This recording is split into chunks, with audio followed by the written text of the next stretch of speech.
Okay, so now we have done step 1, read the title, read it out loud from start to finish. What's your initial reaction? And then we've analyzed it. We've broken it down into each stanza. Stanza is a poetry paragraph. And we've looked at them closely. And we have talked about what we thought the author was saying and feeling. And we circled some words, or we highlighted some words that we thought were the most powerful. Now we're going to do read it out loud again with your new understanding. So we're going to do that, and we're going to answer the guiding questions as we do that. I'm nobody. Who are you? I'm nobody. Who are you? Are you nobody too? Then there's a pair of us. Don't tell. They'd advertise, you know. And then it leads us to question 1. How does the speaker feel about being a nobody?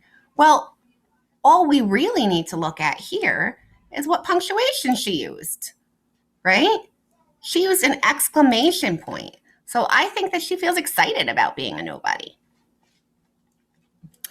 How dreary to be somebody. How public, like a frog, to tell one's name the livelong June to an admiring bog. Let's go to question 2 now. Which of the following best paraphrases the speaker's opinion on being a nobody? Is she saying it's not worth being a well-known person because you have to advertise so much? Is it not being a well-known person has its benefits because you can live a private life? The best thing in life is to be a well-known person, or it's helpful to find someone who's similar to you? So what is her opinion on being a nobody?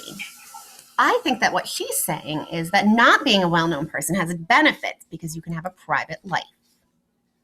Okay, excellent. Now we're going to move on to the assessment questions. And we're going to do the first one together like we did last time. Which of the following statements best summarizes a theme of the poem? Now remember, these are not like test questions to see how much you can remember what you read. These are for you guys to go back in and look at the text more closely. It doesn't matter how short it is. So which best summarizes a theme of the poem? Now remember, to find a theme, you look at the topic, right? And so her topic is being somebody that's isolated. It's hard to write on here. Plus, how the author feels about that topic. So let's look at that. She's talking about being a nobody. How does she feel about being a nobody? Well, we already answered that question. She feels excited about being a nobody. She thinks it's dreary to be a somebody. So which one best summarizes a theme of the poem? So that is what I want you guys to think about when you're doing this question and the following questions. Okay, you're going back into the text, stopping and thinking before you choose your answer. And here we go. I'll just write this here so you have it. Oh, so beautiful.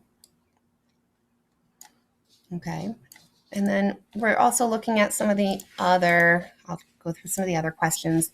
What does the word advertise mean? Does she mean that she's creating billboards? No, not really. She means that you're talking about yourself. You're making it public. Then this is asking you to go in and look at line 3. So you're really going to look at line 3. Then there's a pair of us. What does that convey to the overall meaning? And then finally, you have your written question. How does the speaker use diction and figurative language to portray what it's like to be a somebody? And how does this impact the meaning of the text? So diction is word choice. So we have our things like dreary, right? And the fact that she used that exclamation point, okay? These two things here.